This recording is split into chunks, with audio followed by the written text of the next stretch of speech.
Vamos a la palabra de Dios. Hay un adagio popular que dice: todos son generosos con plata ajena. Y se cumple cuando se toca el tema de dar la ofrenda en la iglesia. Pues es fácil ser dadivoso cuando no me toca dar de mis ingresos. Y doy ánimo, aliento, exhorto a dar, pero en ese momento mis bolsillos tienen cierre hermético. Hay que aprendamos a abrir las manos para poder recibir las bendiciones de Dios. Porque hay otra frase, no sé si es conocida, pero los tacaños nunca tienen para dar porque nunca tienen. Si los tacaños siempre guardan, para ellos no hay nada, no tienen. Nunca tendrán suficiente, por lo tanto nunca tienen para dar. Y las limitaciones financieras, según lo que dice la palabra de Dios, y lo van a entender hoy, las determinas tú con tu falta de fe, con tu percepción carnal del futuro y con tu pobre servicio a Dios, y más bien tu intenso servicio a otro Dios. Veamos cómo es posible obedecer a Dios en lo referente al dinero y tener la capacidad para compartir a los demás. Estamos en la exposición de la primera carta a los Corintios y ahora sí nos toca, ¿no es cierto?, la parte que corresponde al capítulo 16. Empezamos el capítulo 16, versos del 1 al 4. Y la prédica de hoy titula: Dar para los santos y para los no tanto.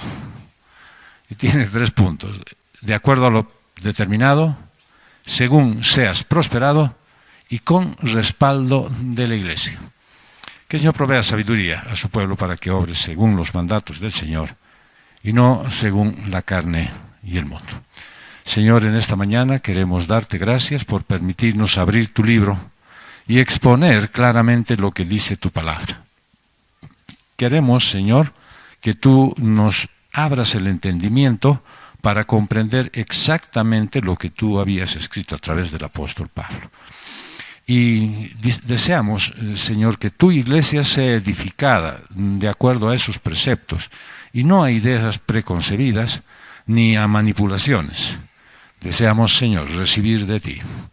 Y oramos también por quienes ahora no pueden venir precisamente porque fueron convocados, Señor, a esa actividad promovida por el gobierno. Te pedimos por ellos, por cada uno de ellos, Señor, que tú los cuides, que tú les permitas luego poder escuchar esta reflexión acerca de tu palabra, pero sobre todo, Señor, para que podamos verlos de regreso a casa con gozo de haber estado bajo tu cuidado. Todo esto encomendamos, Señor, en el nombre de nuestro Señor y Salvador Jesucristo. Amén. Dar para los santos de acuerdo a lo determinado. En 1 Corintios 16, 1 dice: ahora bien, en cuanto a la ofrenda para los santos, hagan ustedes también como instruí a las iglesias de Galacia. Pablo instruye a los corintios sobre la ofrenda que deben dar para los santos, siguiendo el ejemplo de las iglesias de Galacia. Y esta ofrenda se refería a recolectar fondos para ayudar a los que eran menos afortunados y más necesitados.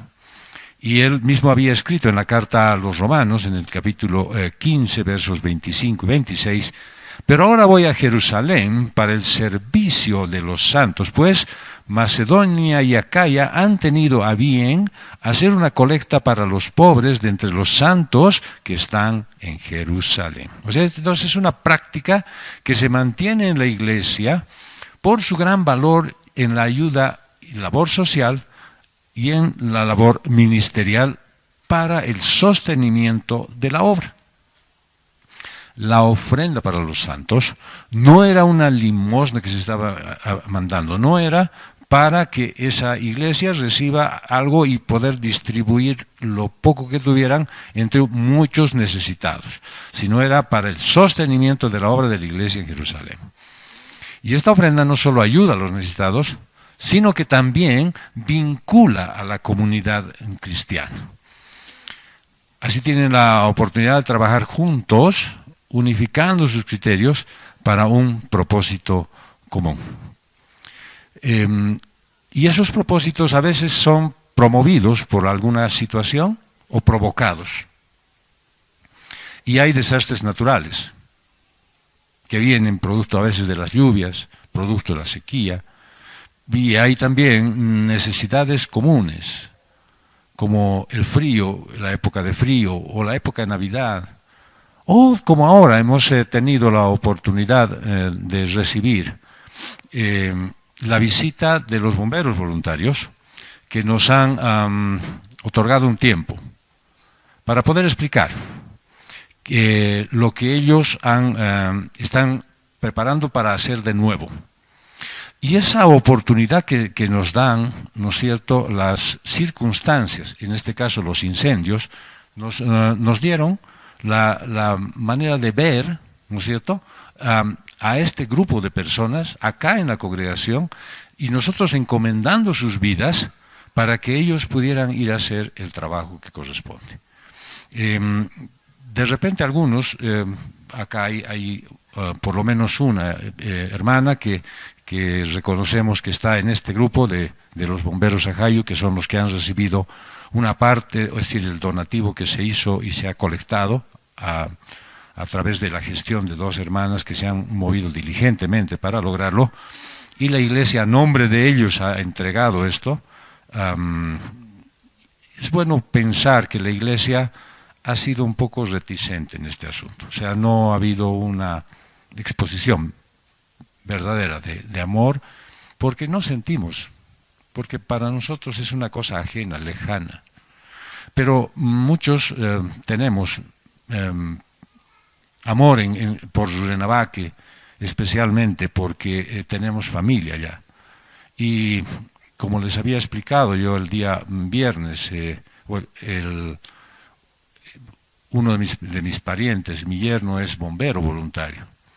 Y yo sé exactamente cómo sufre esas personas y cómo no solamente sufren por la afectación que tienen por el humo y por el calor sofocante que hay allí, la falta de agua, sino también por la parte emocional, porque apagan en un lugar y vuelve a aflorar en otro.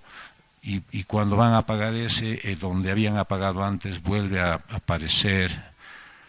Y es lamentable la impotencia que se tiene cuando se ven animales corriendo en medio de la humareda, sin ellos tener idea de qué hacer. Y nosotros, que somos los que provocamos esto, pues queremos darle solución con una pequeña ayuda. Y eso no es así, hay que tener un tema de conciencia. Y creo que eso es a lo que nos mueve este asunto de los desastres. A ver si realmente el Señor mueve nuestra conciencia a pensar y a orar. Probablemente muchos nunca vayan hacia el lugar donde se están incendiando, por ejemplo en Santa Cruz, que está tan intenso. Tal vez nunca vayan. Pero podrían orar por ellos, por esa gente. Hay iglesias allí, hay cristianos que están sufriendo. Y hay personas que aún no conocen a Cristo, que también están sufriendo. Y debemos orar por todos ellos. Y lo dijo Pablo en la segunda carta a los Corintios, en el capítulo 9, versos 12 al 15. Porque la administración de este servicio no solo suple con plenitud lo que falta a los santos, sino que también sobreabunda a través de muchas acciones de gracias a Dios.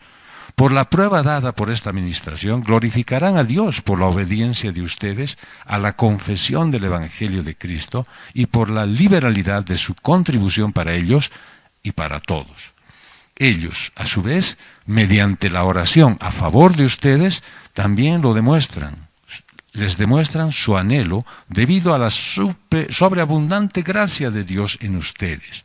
Gracias a Dios, por su don inefable. Y se dan cuenta ustedes que si tú has tenido en tu corazón el hacer un pequeñísimo aporte, por mucho que fuera, estás promoviendo las acciones de gracias de esas personas que son beneficiarias. Por lo tanto, todo lo que tú haces no es en vano.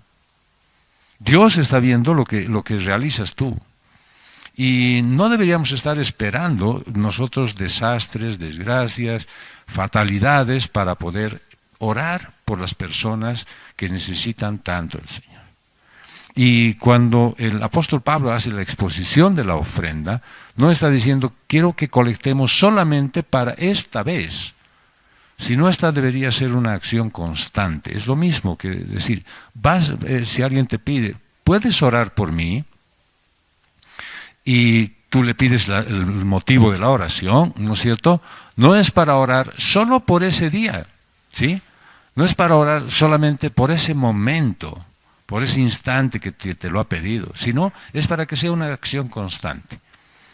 Entonces, este servicio se refiere a un acto de caridad y de contribución financiera que la comunidad cristiana de Corinto había ofrecido para ayudar a la iglesia de Jerusalén. Y no solo era una respuesta a la necesidad tangible de los santos, sino también una expresión de amor y de agradecimiento a Dios. Cuando quieres ayudar a los necesitados, pues puedes ofrecer tu tiempo, tu dinero y hasta tus habilidades para ayudar. Es una forma tangible de amar a tu prójimo, de expresar tu gratitud a Dios por todo lo que Él te ha dado. Así que cuando decides ayudar a algún necesitado, haces un servicio que suple lo que a los santos les falta y abunda en acciones de gracias a Dios. Y se manifiesta ahí la gracia de Dios a los hombres. Así que no es una tarea de simplemente decir, bueno, ¿cuánto hay que contribuir? Yo doy y listo. Sino que mueves todo un sentido en cuanto a la iglesia y su propia vida.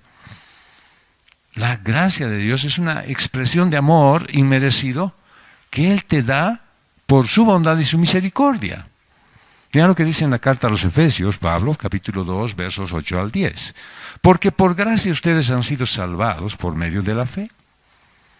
Y esto no procede de ustedes, sino que es un don de Dios, no por obras, para que nadie se gloríe, porque somos hechura suya, creados en Cristo Jesús para hacer buenas obras, las cuales Dios preparó de antemano para que anduviésemos en ellas.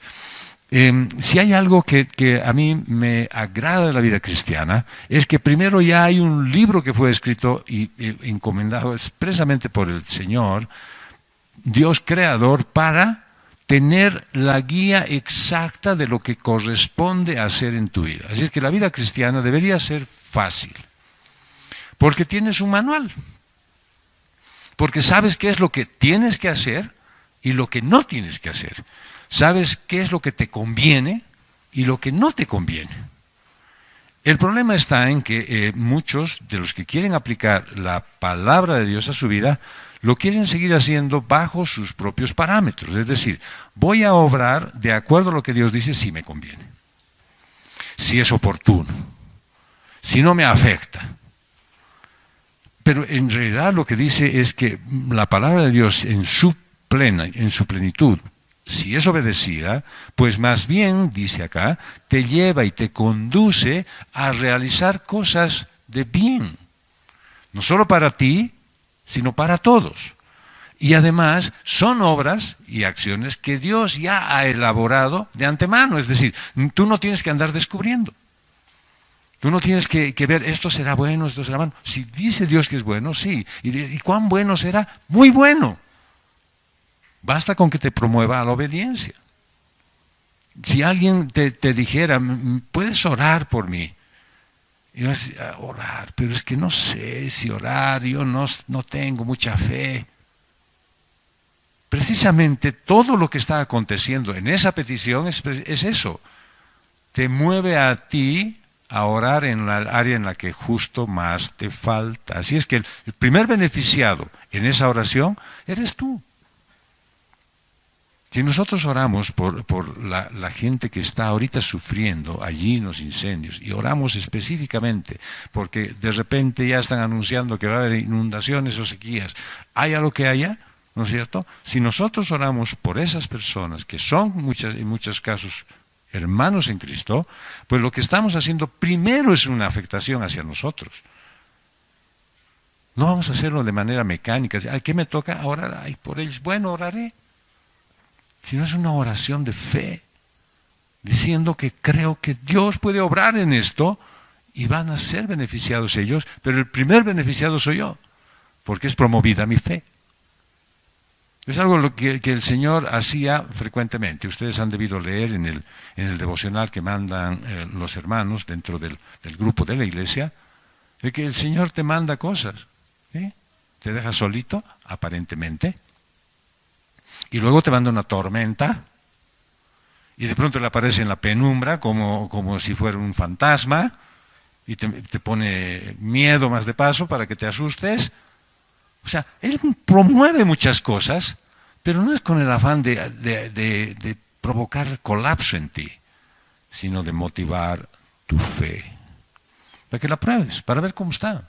Si tú realmente confías, si lo conoces, si lo ves aparecer en la penumbra y lo conoces, si sabes que es Él el que está promoviendo eso. Así que si tú no tienes una comunión íntima con Él, obviamente, primero pensarás, me dejó solo. Mira, aquí en el barco estoy solito, y en eso se desarrolla una tempestad, y encima ahora se me viene un desastre. Y cuando lo ves aparecer, no sabes qué es Él. Es esa la vida cristiana. Una vida cristiana que le falta comunión con el Señor. Por lo tanto, no deberíamos nosotros leer el devocional como una literatura. Deberíamos entender a plenitud qué es lo que está diciéndome el Señor a mí, para que mi vida sea transformada por su palabra. Por eso estamos teniendo tantas reuniones durante la semana, casi todos los días, para edificarnos en ese sentido, para aprender a escudriñar las Escrituras, a comprender lo que dice la palabra de Dios, no solamente a leerlo como un libro que tiene expresiones bonitas. Esta acción que está promoviendo Pablo no era una respuesta a la necesidad tangible de los santos, sino una expresión de amor y de agradecimiento a Dios. Es decir, ellos tenían la posibilidad de decir, puedo dar, porque Dios me da a mí. Así es que no era una expresión de que yo tengo capacidad para dar, sino gracias a Dios yo puedo dar. Así que cuando quieres ayudar a los necesitados, puedes ofrecer todo lo que está en ti. Y a pesar de tus pecados y debilidades, pues Dios bendice tu vida con su amor y su favor, a través de diferentes medios. Eso es gracia. Y la gracia de Dios te permite recibir el perdón, sanidad, provisión, dirección y muchas otras bendiciones. Y todo eso es sin que lo merezcas. No tienes nada que ofrecerle al Señor. Y es algo mejor todavía. No lo puedes obtener por tus propios méritos. Así que valora la gracia de Dios. Y reconoce que todo lo que tienes es por su amor y su cuidado. Ora por los demás y expresa amor por ellos. Porque no todos ahorita podemos ser abrazados por la gracia de Dios. Muchos no la reciben porque no la conocen. Y hay un pasaje en la carta a Filemón, en el capítulo 1, versos 5 al 7. Porque oigo de tu amor y de la fe que tienes hacia el Señor Jesús y hacia todos los santos. Ruego que la comunión de tu fe llegue a ser eficaz por el conocimiento de todo lo bueno que hay en ustedes mediante Cristo.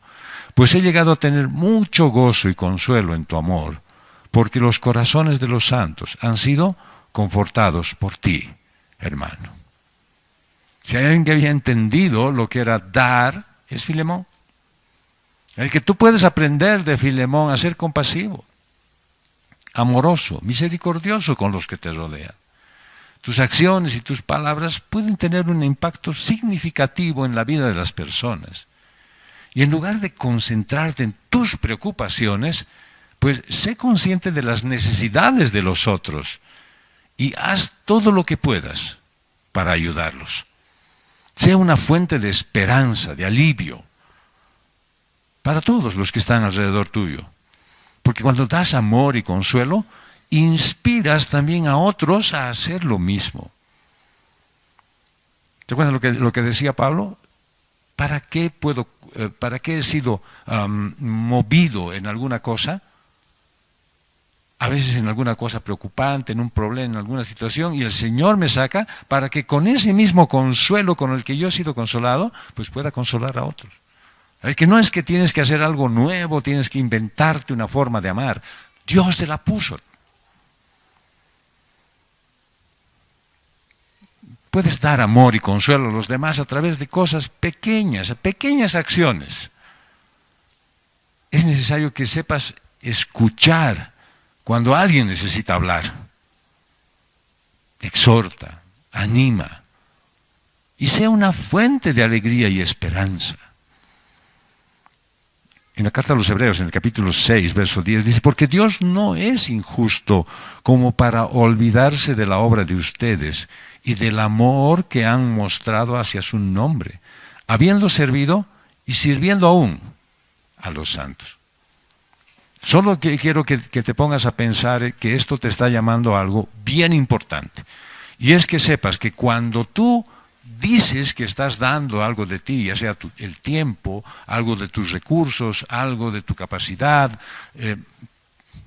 tu fortaleza inclusive, en realidad no estás dando algo en vano. Mi mamá solía decir, a Dios le hablas y Él no es sordo. Y creo que nosotros creemos que Dios no toma en cuenta lo que estamos haciendo. Y ojo, que toma en cuenta lo que no estás haciendo también cuando puedes hacerlo, y toma en cuenta lo que haces aún superando tus propios esfuerzos. Así que por lo tanto, ¿no es cierto?, tú puedes esperar que Dios obre en tu vida. Y cuando vemos este pasaje no está hablando de otra cosa sino de la naturaleza de Dios, de un Dios justo. Y de cómo Él no olvida tu labor. Esa tarea que tú haces por su nombre. Todas las veces que has tenido la oportunidad de atender una llamada telefónica, no digo por ir a una parte, sino basta con atender una llamada telefónica de alguien que quería ser escuchado, de alguien que de repente está sufriendo alguna injusticia en su propia casa, en su trabajo, pues has hecho una labor que Dios aprecia. Y Él toma en cuenta eso.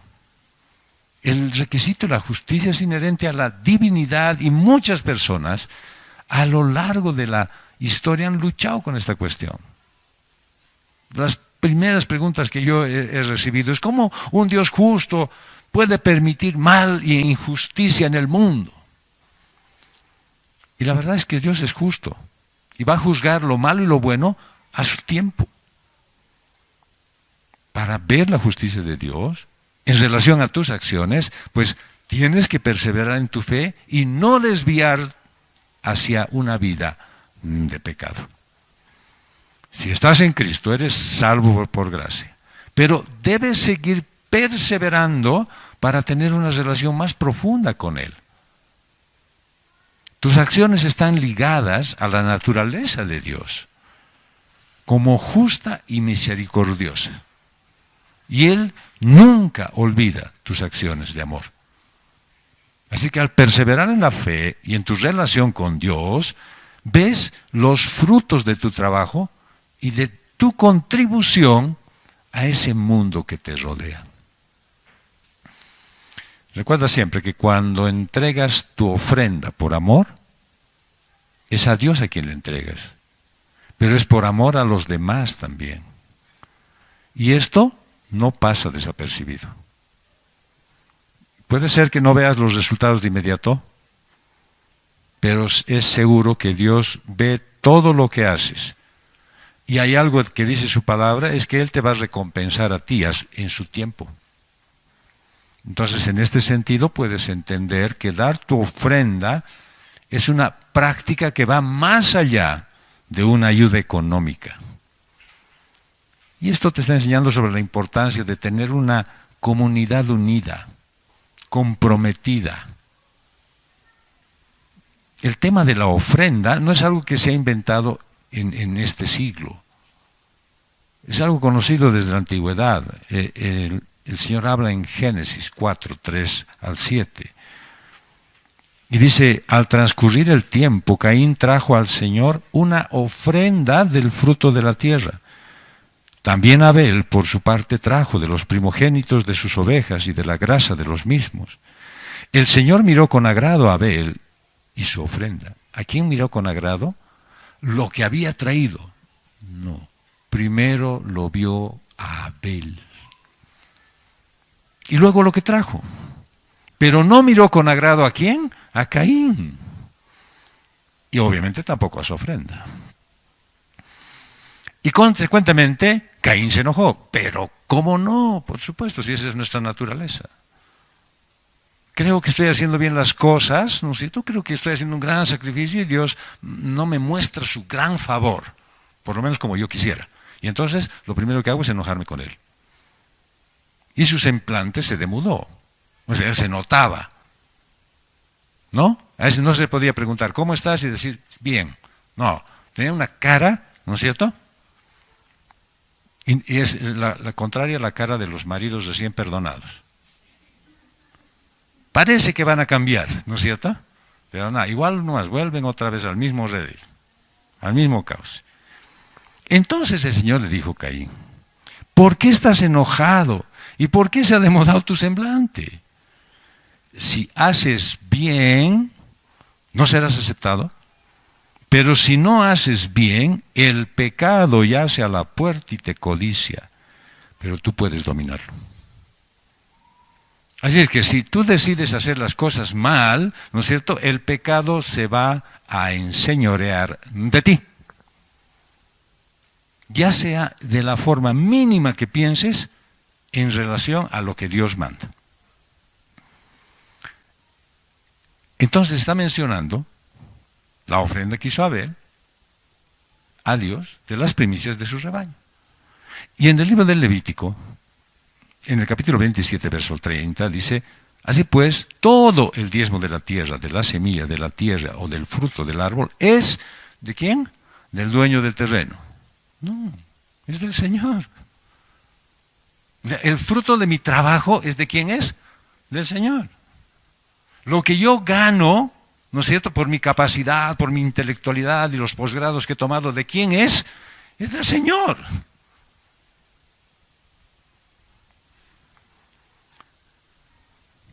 Es cosa consagrada al Señor. Es decir, que todo lo que tú recibes como emolumento, como pago, como reconocimiento, como sueldo, como el nombre que le quieras poner, todo eso proviene de Dios, todo. Y todo eso está ofrendado a Dios. Todo. Y en Lucas 21, para ver que en el Antiguo y el Nuevo Testamento se habla de lo mismo, versos del 1 al 4, dice, levantando Jesús la vista, vio a los ricos que echaban sus ofrendas en el arca del tesoro. Vio también a una viuda pobre que echaba allí 2 pequeñas monedas de cobre y dijo, en verdad les digo que esta viuda tan pobre echó más que todos ellos, porque todos ellos echaron en la ofrenda de lo que les sobra. Pero ella de su pobreza echó todo lo que tenía para vivir. ¿Alguna vez has hecho un sacrificio así suficiente como para decir, mira, tenía que hacer algo, pero no lo voy a hacer porque eso es algo que a mí me satisface, sino que me necesitan en otro lado y ahí voy a ir? Conozco muchos hermanos que verdaderamente tienen, en el campo misioneros donde más se refleja esto, ¿no es cierto?, donde no tienen ni siquiera un lugar donde apoyar su cabeza, porque muchas veces tienen que dormir en lugares poco convenientes. Sin embargo, no es la motivación de ellos es ir y conocer lugares, ir y conocer personas, es ir y salvar sus vidas predicándoles el Evangelio.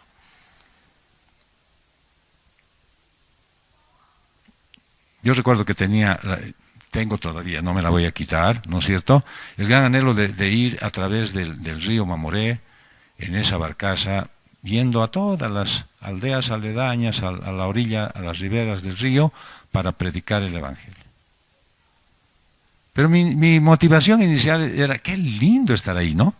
Qué hermoso, y ahí tenía una red detrás en la barcaza esa grande, ¿no es cierto?, donde te echas y te botas y puedes nadar en el río sin riesgo a que el río te lleve. Y decía, qué hermoso estar ahí, echado en la hamaca. La gente no va para echarse en la hamaca ni para bañarse en el río.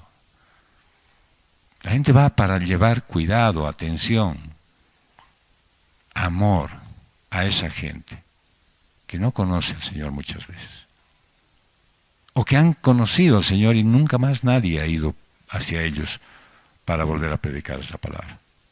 Así que si oras por algún misionero, en realidad estás orando por toda esa gente que es afectada por su vida. Jesús elogia lo que esta mujer hace y da todo lo que tiene, comparando con los ricos que daban solo las sobras. Así es que la vida, lo que muestra el Señor Jesús es que no se trata de acumular riquezas ni de guardarte para tu futuro, sino de compartir lo que tienes con los que no pueden gozar de esa misma condición.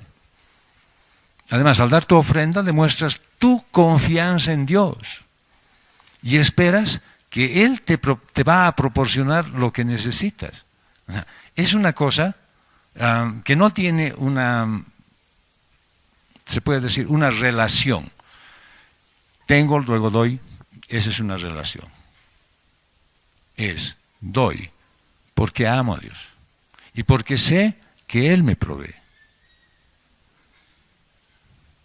Aunque no tengas mucho, siempre puedes dar algo, pero ten en cuenta que lo que estás dando, no pienses será mucho, poco, ayudará, no ayudará, sino que está moviendo tu fe, está promoviendo tu fe.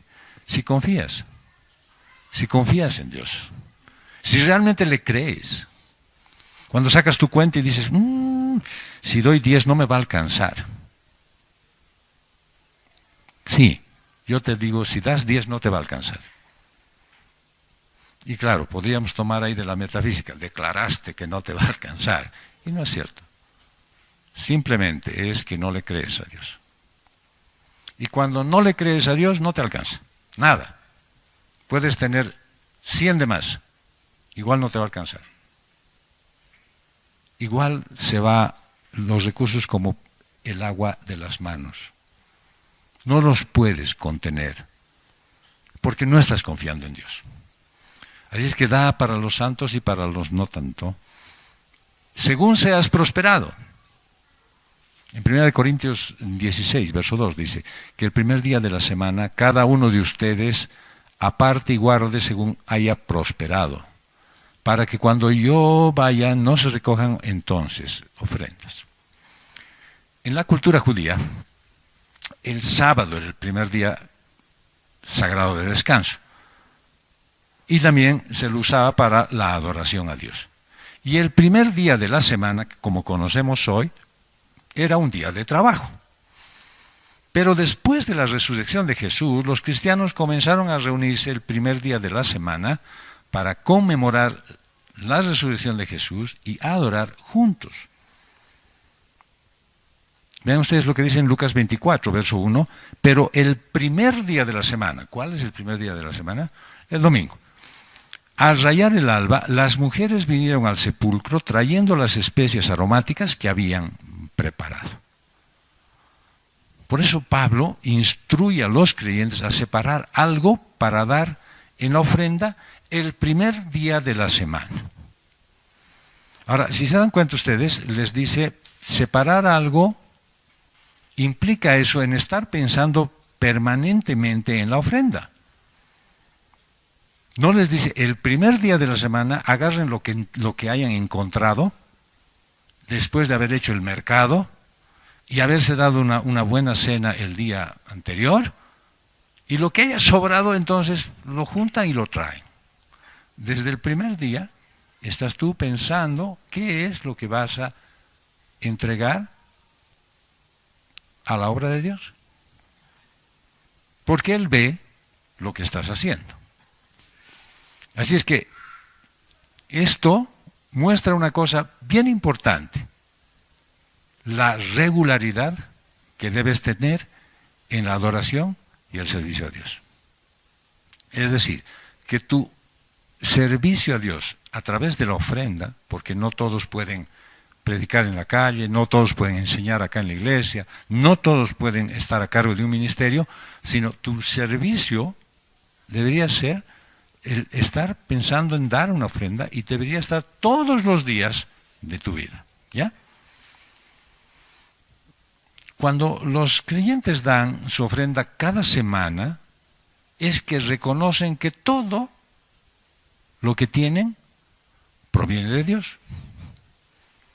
Y como reciben de Dios, aunque no tienen merecimientos para ello, pueden compartir con los necesitados. Entonces, con este ejemplo tienes muchas formas de servir y ofrendar regularmente en la iglesia. Y no te olvides que la ofrenda es una respuesta a la prosperidad que Dios te ha dado. Que si sabes reconocerlo, pues es fácil compartir. Ahora, uno dirá, prosperidad, pero pastor, o sea, prosperidad, yo no ando en prosperidad, yo de repente no me he comprado ropa este año, digamos, y no estoy en prosperidad. La palabra original es que te otorga la capacidad de tener para lo que necesitas. Claro, si necesitas comprarte ropa todos los días, probablemente no haya prosperidad que te aguante. Pero con toda seguridad, siempre eres prosperado en todo. Y aún no en las cosas materiales solamente. Nunca has tenido oportunidad de un día lunes o martes o miércoles escuchar un mensaje que te mueva algo en el corazón. Es una manera en la que Dios está prosperando. Ahora, esto dice, pero cada semana. No se trata de una obligación legalista, sino es una expresión de gratitud y de generosidad.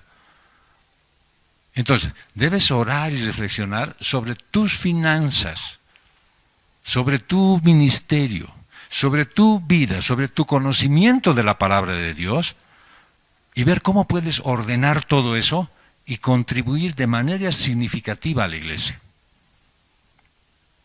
Pablo dice que el primer día de la semana, cada uno de ustedes aparte y guarde según haya prosperado. Primer día de la semana. Pablo decía que dar la ofrenda sea de forma sistemática, no al azar o según la voluntad de cada uno. El primer día de la semana es, como habíamos dicho, el domingo, el día en que se reúnen los cristianos. Pablo no estaba en contra de la reunión de los sábados. ¿Por qué? Porque él sabía que todos los días pertenecen al Señor. En Marcos 2, 27 al 28 se entiende esto, y él continuó diciéndonos, ¿quién es él? El Señor Jesús. El día de reposo se hizo para el hombre, y no el hombre para el día del reposo. Por tanto, el Hijo del Hombre es Señor aún del día del reposo. Eso quiere decir que todos los días le pertenecen al Señor. Por lo tanto, uno no debería estar pensando, sí, voy a ir a adorar a Dios el domingo, como si fuera el único día que debe ser de adoración de tu vida. Tu vida tiene que ser de adoración a Dios. No hay día, todos los días, ¿sí? Porque ¿cómo adorarías a Dios si toca el día del peatón? No, pues ese día no se puede adorar a Dios, porque es un día de ocio. Todos los días. Y dice, cada uno de ustedes. Pablo quería que todos den. Cada cristiano debería ser un dador. ¿Por qué? Porque Dios siempre da. ¿Y se acuerdan de Juan 3:16? Todos lo sabemos de memoria. Porque de tal manera amó Dios al mundo que dio a su Hijo unigénito. Él dio. Y lo dio todo. Para que todo aquel que en Él cree no se pierda, sino que tenga vida eterna. esa expresión no excluye a nadie. Hasta a los niños se les debe enseñar a dar, aunque sean monedas. Cada domingo, cada cristiano debe ofrendar. La responsabilidad de contribuir al sostenimiento del reino es de cada cristiano. Ya sea un hombre de negocios, un jubilado, un adolescente cristiano con ingresos. Todos están llamados a ofrendar. La obediencia al ofrendar, de acuerdo con la provisión que cada uno recibió, es obligatoria. Y hay algo más, que yo normalmente les digo en la consejería prematrimonial. En los hogares en los que hay doble ingreso, porque ahora las esposas y los esposos trabajan, las ofrendas deben provenir de ambos. Algunos miembros de la iglesia no dan su ofrenda solo porque ese día no han asistido al culto. Ay, se me hizo tarde, estaba lavando al perro y el perro es muy grande, entonces por lo tanto no he acabado, así es que no voy a ir al culto y mi ofrenda.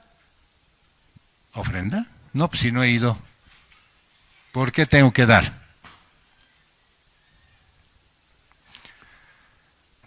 Y a veces uno suele pensar que Dios no dice nada de esto y que es idea solamente de aquellos codiciosos pastores que quieren que la iglesia de Malaquías preguntó, ¿robará el hombre a Dios? En Malaquías 3:8. Y la respuesta es, sí, lo va a hacer más rápido de lo que les robaría a sus semejantes. ¿Por qué? Porque robarle a una persona todavía hay resistencia. Si tú le quieres sacar algo a alguien, ¿no es cierto? Tienes que descuidarle y quitarle. Sin embargo, a Dios, pues le puedes restar nomás, no hay ningún problema. Así que pensar que puedes dar tu ofrenda cuando veas conveniente, sin ninguna obligación semanal con la iglesia, pues es una mentira de los que no tienen responsabilidad familiar. El monto no es importante. La regularidad de la ofrenda, sí. El hecho es que hay un recordatorio continuo de que has recibido libremente, por lo tanto debes dar libremente. Cada uno tiene que hacerlo, no es una opción. Y que todos ofrenden está relacionado a la bendición de ser obediente. Todos obedecen, todos son bendecidos. Y ya va a empezar la manipulación. Solo les voy a leer lo que dice Malaquías 3, del 10 al 2. Si no les gusta, consíganse un resaltador negro y lo borran. Traigan todo el diezmo al alfolí para que haya alimento en mi casa. Y pónganme ahora a prueba en esto. Bien, ¿cuál es el alimento que puede ofrecer la iglesia? Enseñanza, preparación, capacitación, exhortación, ánimo, consuelo, oración. Esto lo dice el Señor de los ejércitos. Si no les abro las ventanas de los cielos y derramo para ustedes bendición hasta que sobreabunde. Cuando hacen ustedes eso, en un acto de obediencia, el Señor abre las ventanas de los cielos y derrama para ustedes bendición hasta que sobreabunde. Dice, ¿les va a hacer llover monedas? No, les va a hacer llover bendiciones. ¿Qué es una bendición para ti? Si una bendición para ti es tener la billetera llena, la cuenta con varios ceros y un 1 por lo menos adelante, entonces probablemente no sabes lo que son las bendiciones de Dios. Pero el Señor va a hacer sobreabundar, no abundar, sobreabundar las bendiciones para ti. Por ustedes, es decir, por los que cumplen en lo que yo mando, dice el Señor, no yo, reprenderé al devorador para que no les destruya los frutos del suelo ni su vid en el campo sea estéril. ¿No te has dado algo? No está bien. Pero el Señor dice que Él va a reprender al devorador, a ese que te está carcomiendo lo que tú tienes como ingresos. ¿Qué es? No tengo idea. Lo único que a mí me anima es que Él los reprende. ¿Cuándo? Cuando yo soy obediente. Porque eso lo dice el Señor de los ejércitos. Así que tu vid en tu tierra, dice, eso está hablando de lo que produzcas tú, de la capacidad que tienes para generar, no solo ingresos. Aquí también te está hablando de las bendiciones que Él derrama. Y entonces dice, y todas las naciones los llamarán a ustedes bienaventurados, porque serán una tierra de delicias, dice el Señor de los ejércitos. Probablemente hay, en el mundo evangélico hay una gran cantidad de personas que están sufriendo por depresiones. Cerraron las ventanas de los cielos por su actitud, por su comportamiento, por su negligencia. Y desde luego están sufriendo las consecuencias de las depresiones. Es necesario que tú empieces a obedecer. Y dice, aparte y guarde. Es la idea de venir a la iglesia con tu ofrenda lista. Así que en tu casa es donde deberías orar, pedirle a Dios la guía y prepararte desde tu casa. Esto va a hacer que busques más al Señor en el momento de ofrendar. Y también te ayuda a resistir cualquier manipulación al momento de dar. Tal vez escuchas una palabra y dices, me están manipulando para que yo dé. O de repente aparece una necesidad en tu casa. Mañana es lo del banco y ahora ¿qué voy a hacer? No voy a dar la ofrenda. ¡Qué fácil! ¡Qué fácil! ¿Sí? Así es de sencillo.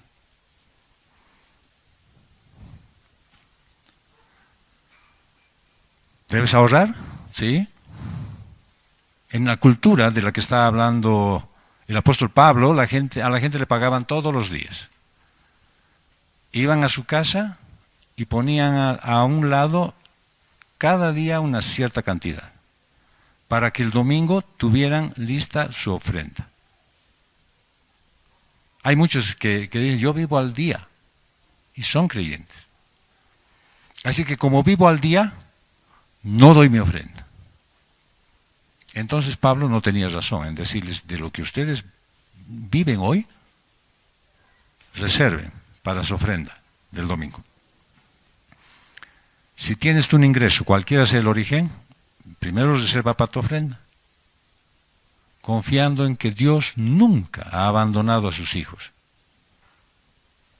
Y puedes estar listo para recibir otra vez. Si guardas pensando en la escasez de la próxima semana, de acuerdo a lo que ya hemos entendido en la semana pasada, estás viviendo terrenalmente. ¿Y cuáles van a ser los resultados? Escasez. ¿Sí? Eso es. Así de simple. Y dice, según haya prosperado. Los creyentes que reciben más deben dar más. Eso significa que das de acuerdo a lo que Dios te ha dado. Y cada cristiano debe ofrendar según haya prosperado, o según su capacidad. Miren lo que dice Hechos 11:29. Los discípulos, conforme a lo que cada uno tenía, determinaron enviar una ayuda a los hermanos que habitaban en Judea. A nadie se le dice, tienes que dar de lo que no tienes. Entonces, esta es una manera de ofrendar en forma proporcional. Pero sorprendentemente algunos en la iglesia primitiva dieron más allá de su propia capacidad. Y lo muestra Pablo en la carta a los Corintios, en el capítulo 8, versos 3 al 4. Porque yo testifico que según sus posibilidades, y aún más allá de sus posibilidades, dieron de su propia voluntad, suplicándonos con muchos ruegos el privilegio de participar en el sostenimiento de los santos. ¿Quién puede ser ese loco que ruega para que le pidan ofrenda? El que ha entendido que eso proviene de Dios, que todo proviene de Dios, y que lo único que está haciendo es retribuir esa provisión que Dios le da. Es como querer tener agua y cerrar el grifo. Quiero tener agua, voy a cerrar el grifo. Probablemente cuando abras el grifo va a salir agua turbia. Y vas a desperdiciar toda el agua turbia que va saliendo. Si dejas que fluya el agua constantemente, el agua va a seguir siendo clara todo el tiempo. Tal vez eso tú no lo ves aquí en la ciudad, pero todos los que hemos ido al campo sabemos que el agua que está estancada tiene turbiedad. Es decir, que en la medida en que tú confías en Dios, tu ciclo va a seguir siendo útil en tu vida y útil para los demás. Ese dar proporcionalmente es, si das 100 a la semana cuando ganas 700, y no estoy poniendo cifras, deberías dar cuando ganes más. Ahora, la pregunta es, ¿Dios te ha provisto abundantemente? Yo sé que sí, Él da abundantemente. Pero estás teniendo dificultades económicas y apenas puedes sobrevivir. Entonces tu ofrenda puede ser reducida proporcionalmente. Debe ser algo. Puede ser poco. A Dios no le interesa la cantidad. Solo está interesado en la motivación de tu corazón al dar. Solo les voy a recordar algo que ya les he contado hace un tiempo, pero un hermano de la iglesia en donde yo servía antes estuvo 2 años sin trabajo y nunca dejó de dar su ofrenda. Y pedía a los ancianos que oren. Y los ancianos oraban por él, por un trabajo. Y cuando logró tener un trabajo, y era un trabajo muy bien remunerado, él tomó todo su sueldo, lo puso en un sobre y lo entregó en la ofrenda. Los hermanos lo llamaron y le dijeron, hermano, esto tú no puedes hacer. Has estado 2 años sin ingreso fijo. No puedes entregar toda tu ofrenda. Y entonces él les dijo, hermanos, si he estado 2 años sin salario y nunca he fallado en mi ofrenda, un mes más, ¿cuál es la diferencia? Y dio todo su salario. Bueno, probablemente nosotros siempre estamos haciendo cuentas y evitamos ver la mano de Dios. Y dice en Proverbios 11:24, hay quien reparte y le es añadido más. Y hay quien retiene lo que es justo solo para venir a menos. Tienen por si acaso hoy día el boletín, ¿no es cierto?, con los versículos, así que pueden conseguirse el resaltador negro, que les he recomendado, y borrar varios y me preguntan, ¿cuáles más hablan de lo mismo, pastor? Les voy a dar una larga lista de como unos 100 que hablan exactamente lo mismo y hagan hasta agotar su marcador negro. ¿Sí? Borren, si no les convence lo que Dios dice. ¿Ya? Así que no tienen que tener miedo al dar generosamente. Dios bendice tu obediencia. Y dice la palabra que cuando acaparas muestras falta de fe y de obediencia. Miren lo que pasaba en Éxodo 16, versos 16 al 20. Esto es lo que el Señor ha mandado. Cada uno recoja de él lo que vaya a comer. Tomarán como 2 litros por cabeza, conforme al número de personas que cada uno tiene en su tienda. Y así lo hicieron los israelitas, y unos recogieron mucho y otros poco. Cuando lo midieron por litros, al que había recogido mucho no le sobró, ni le faltó al que había recogido poco. Cada uno había recogido lo que iba a comer. Que nadie deje nada para la mañana siguiente, les dijo Moisés, pero no obedecieron a Moisés. Y algunos dejaron parte del maná para la mañana siguiente, el conichi famoso, ¿ya? Pero crió gusanos y se pudrió. Entonces Moisés se enojó con ellos. ¿Te das cuenta? Vas a decir, claro, maná, pero ya no hay manás ahora. Cuando guardas lo que en realidad ya no usas porque estás reservando para por si acaso mañana me tuerza mi pie, eso se pudre, no sirve, se va como nada, lo gastas. Dios valora más tu corazón que tu dinero. Así que debes dar con alegría y generosidad sin esperar nada a cambio. La ofrenda es una forma práctica de ayudar a los necesitados y demostrar amor y solidaridad por tus hermanos en la fe. Tu ofrenda ayuda a los necesitados porque a través de la iglesia Dios atiende a los pobres de espíritu, a los desposeídos de la gracia y lleva consuelo y edificación a los santos. La iglesia necesita un lugar físico donde funcionar y eso incluye algunos servicios. Y aunque nunca necesites ayuda de parte de la iglesia, cuando das, ayudas a los que sí la necesitan.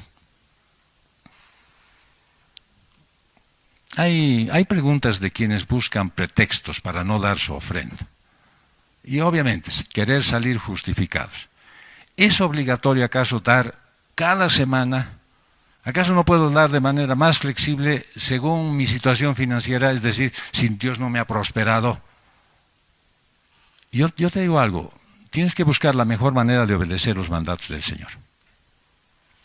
Si tienes un salario fijo, yo, ¿sabes qué haría? Repartiría mi ofrenda en 4 partes o en 5 según tenga la semana.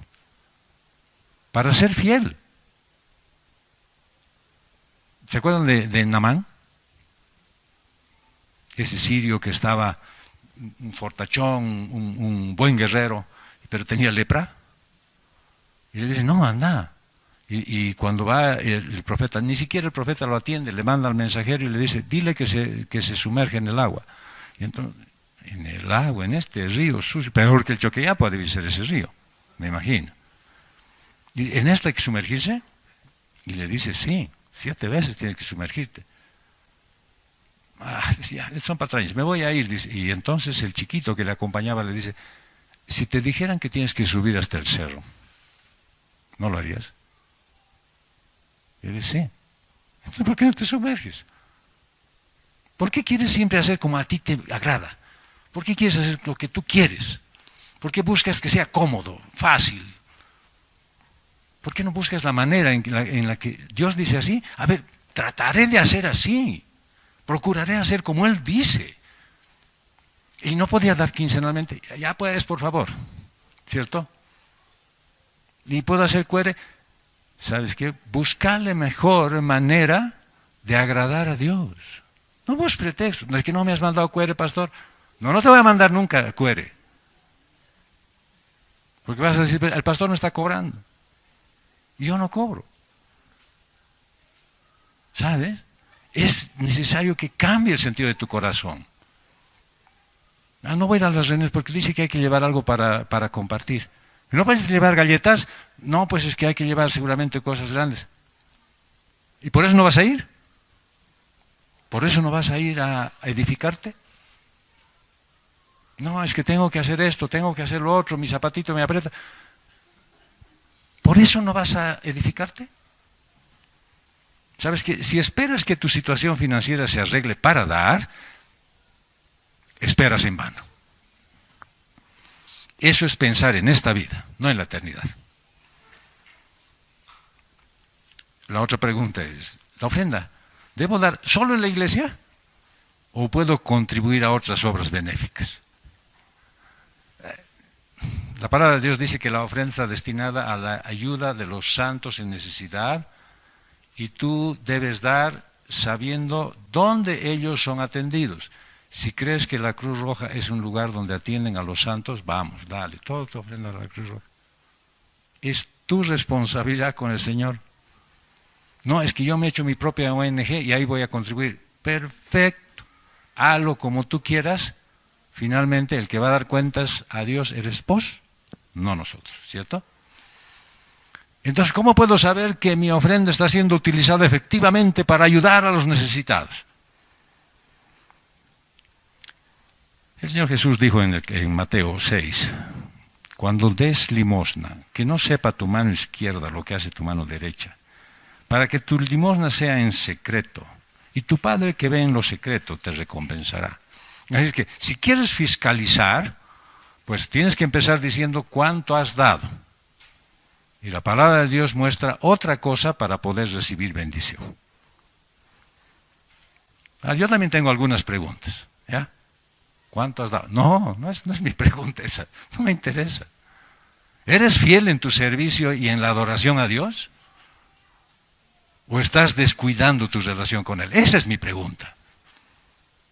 ¿Estás dispuesto a sacrificar tus propios intereses, tus necesidades para ayudar a otros? El Señor Jesús dijo en Mateo 6, 24, nadie puede servir a dos señores, porque aborrecerá a uno y amará al otro, o apreciará a uno y despreciará al otro. Ustedes no pueden servir a Dios y a las riquezas. Así es que deberíamos reflexionar, y especialmente tú, acerca de a quién estás sirviendo. Aún más todavía, ¿de quién te estás sirviendo? El dinero se lo usa, pero a Dios se adora con toda la mente, con todo el corazón y con todas tus fuerzas. Dar para los santos con respaldo de la iglesia. Y dice en 1 Corintios 16, 3 al 4. Cuando yo llegue enviaré con cartas a quienes ustedes hayan designado para que lleven su contribución a Jerusalén. Y si es conveniente que yo también vaya, ellos irán conmigo. Me encanta esa forma de expresión de Pablo, ¿no? Yo voy a ir con ellos. Es como si estuviera, hay que ir, ya, ni modo, iré. No, yo voy, ellos van conmigo. Pablo había sugerido a la iglesia de Corinto que también sea parte de la colecta de la iglesia de Jerusalén. Y en el verso 2 les dice que aparten una cantidad semanal para que cuando él llegue no se tenga que hacer ese rato el alboroto de estar reuniendo. Y en el verso 3 avisa que cuando él llegue va a enviar a los hermanos que ellos designaron para llevar el donativo a Jerusalén. Esta colecta para la iglesia de Jerusalén era una iniciativa llevada a cabo por todas las iglesias que seguían la enseñanza de Jesucristo.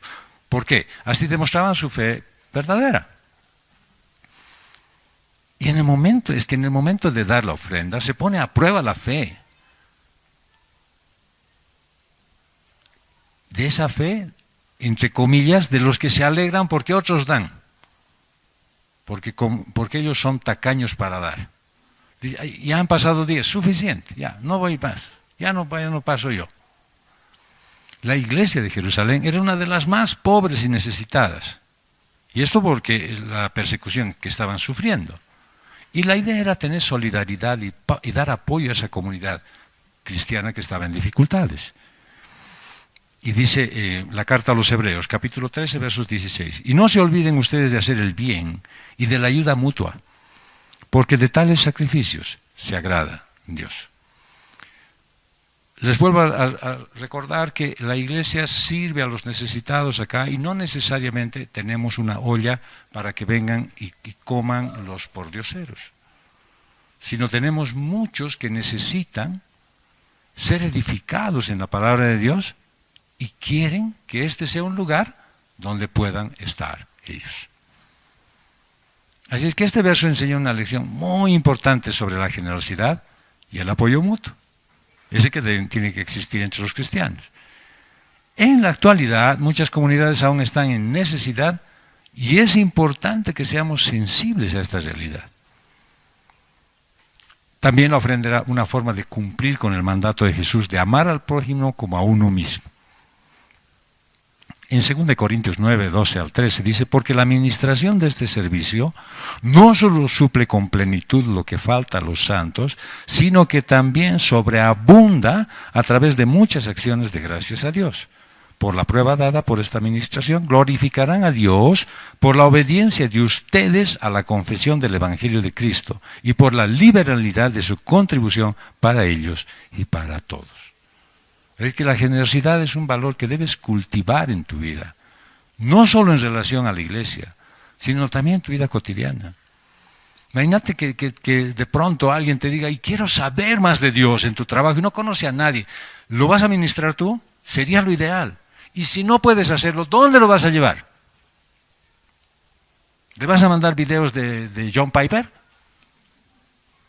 ¿Qué vas a hacer? Lo vas a traer aquí a la iglesia, ¿cierto? Y entonces esa persona, cuando entienda, dará gracias a Dios. Y no será por causa del pastor o de quien lo haya ministrado, sino por causa tuya. Él, cuando agradezca a Dios, lo estará haciendo pensando en ti. Si no era esa hermana, ese hermano que pensaron en mí, me llevaron a la iglesia y me endosaron al pastor, ahorita no estaría en la condición que ahora entiendo lo que Dios quiere para mí. Simplemente le dirías, ay, qué pena, voy a orar por ti. ¿Por qué? Porque tú no puedes ministrarle. Y si no puedes ministrarle, ¿por qué no puedes venir aquí para edificarte, para prepararte, para capacitarte y para instruirte? No, es que no tengo mucho tiempo. Pero seguramente si hubiera una buena película, estarías mirándola. Más allá del contexto específico de la ofrenda, pues este pasaje tiene que ser aplicado en todas las áreas de tu vida. Puedes ser generoso con los demás. Puedes dar apoyo, ayuda en lo que puedas, siempre con un corazón dispuesto. Nosotros agradecemos a todos los que nos brindan su ayuda, su apoyo, y en algunos casos la donación que hacen. ¿Y por qué se menciona una colecta específica para Jerusalén? Porque Jerusalén era una comunidad cristiana que había sufrido muchas persecuciones y estaba en necesidad. Y en este caso se convoca la solidaridad y la ayuda para quienes estaban en la familia de Dios y sufrían. Y lo dice Pablo en la carta a los Gálatas, así, capítulo 6, verso 10. Así que entonces hagamos bien a todos según tengamos oportunidad, y especialmente a los de la familia de la fe. Por ahí de repente las fotos de hoy que has visto y dices, pucha, yo me había descuidado y no he dado nada para los bomberos. ¿Puedo hacer algo? O ya no hay caso, medicamentos, ya no se puede. ¿Puedes hacer algo? Claro que puedes hacer algo. Siempre puedes hacer algo. Nunca es inoportuna una ayuda. Ahora, ¿por qué Pablo iba a enviar a los hermanos que la iglesia de Corinto había designado? La idea era que a través de esas personas, la iglesia de Corinto se sintiera involucrada en el proyecto y que a su vez pudieran ser testigos del efecto que cause la donación en la comunidad cristiana en Jerusalén. Fácil era, ahí está Pablo, lleva. Qué interesante decir, sí, yo también puedo ser parte. Yo también puedo hacer algo. A mí también me gustaría ver los resultados de Dios obrando aquí. Pero la generosidad y la ayuda no deben estar solamente limitados a la comunidad cristiana. Porque si no, ¿cómo podríamos llegar a las personas que no conocen a Dios? Así es que es un valor que puedes practicar en cualquier entorno de tu vida cotidiana, entre amigos, familiares, colegas y hasta con los desconocidos. ¿No les ha pasado a las hermanas que van al mercado? Bueno, ya muchas van al supermercado, entonces ya no tienen con quién charlar.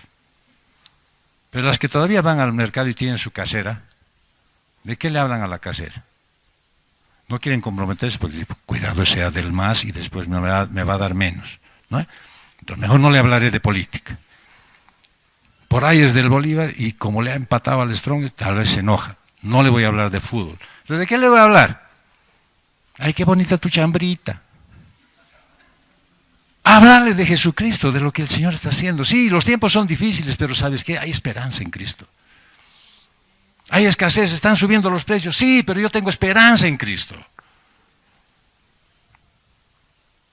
Por eso Pablo les decía a los tesalonicenses, capítulo 3, verso 13, pero ustedes, hermanos, no se cansen de hacer el bien. Hablar de Jesucristo a otra persona, eso es hacer bien. Pedirle que asista a una iglesia, eso es hacer bien. Y el anterior día me invitaron a ser parte de ofrendar un lugar al Señor para que eso sirva para la obra del Señor. Y los albañiles que estaban ahí me dicen, ¿usted es de los testigos de Jehová? Va de reto Satanás. No, le digo, parecía testigo de Jehová, le digo, ya mala fama, ¿no es cierto? Feo. No. Ya. Porque yo me estoy preparando para ir un día a la iglesia. Bien, después de la ofensa, entonces he salido con una acción buena. Le dije, cuidado, no te alcance el tiempo. El Señor viene. O tu vida se acaba. Así que mejor, acaba tu trabajo y anda a la iglesia. Anda a la iglesia. Si conoces una iglesia, anda a la iglesia. Y hay siempre una iglesia cerca de tu valle. Nosotros hemos sido testigos, ¿no es cierto?, que a través de una sugerencia la iglesia se ha visto involucrada en la colecta esta para los voluntarios. Y claro, a pesar del desinterés de los hermanos al inicio, para dar un poquito de alivio a los bomberos, en un segundo aviso ya la iglesia reaccionó favorablemente, y tuvimos una interesante participación. El Señor movió también a otras personas que no son de la iglesia para ser parte de esto. Claro, en eso tiene que participar alguien, claro, por supuesto. Algunas hermanas diligentes de acá, de la congregación, pues se sumaron y avisaron a amigas, a personas relacionadas, para que pudieran participar en esto. Pedro escribió una carta y decía en el capítulo 1, versos 6 al 7, en lo cual ustedes se regocijan grandemente, aunque ahora por un poco de tiempo, si es necesario, sean afligidos por diversas pruebas, para que la prueba de la fe de ustedes, más preciosa que el oro que perece, aunque probado por fuego, sea hallada que resulta en alabanza, gloria y honor en la revelación de Jesucristo. Les estaba diciendo en esta carta, yo sé que ustedes tienen dificultades. Ninguno de ustedes, dice Pedro, está en bonanza y están pasándola muy bien, sino que yo creo que ustedes, al hacer algo bueno, lo que van a hacer es redundar en acciones de gracias a Dios. Así es que no es necesario esperar una situación especial para dar tu ofrenda en la iglesia. Piensa que acá en la iglesia estamos tratando de apagar el fuego que agobia a los hermanos en su vida espiritual.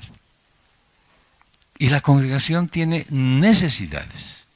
Y puedes tú ser ese aportante anónimo para ayudar a estos bomberos voluntarios. Hazlo con todo tu amor, sabiendo que Jesús mira lo que haces, cuánto y cómo estás ofrendando, y que sea como Dios quiere. Vamos a concluir.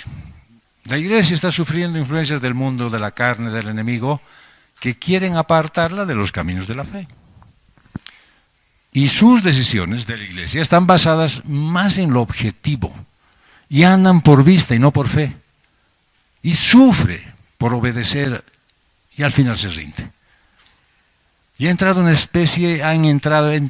iglesia en una especie de callejón de donde no sabe cómo salir porque ya no escucha la voz de Dios. Así que en todas las áreas de la vida del cristiano las pruebas pueden ser superadas, pero en lo referente a las ofrendas, ahí está el lío. En todo puedo ser obediente, pero ya cuando toca mi bolsillo, ya me cuesta. Porque es donde más carnalmente se piensa.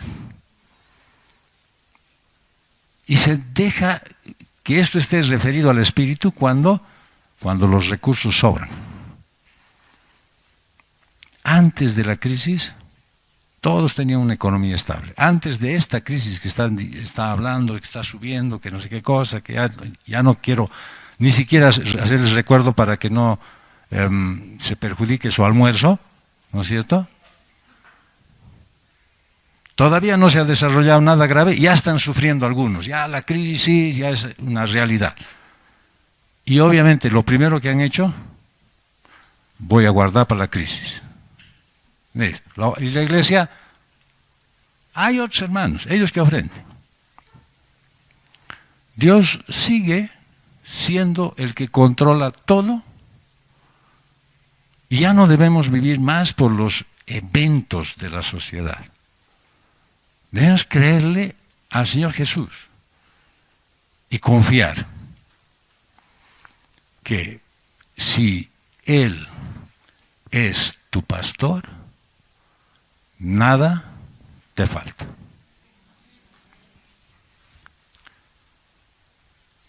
Que sea un recordatorio de que el Señor Jesús no necesita nada de ti. Tú necesitas ser obediente a Él. Que el Señor les bendiga.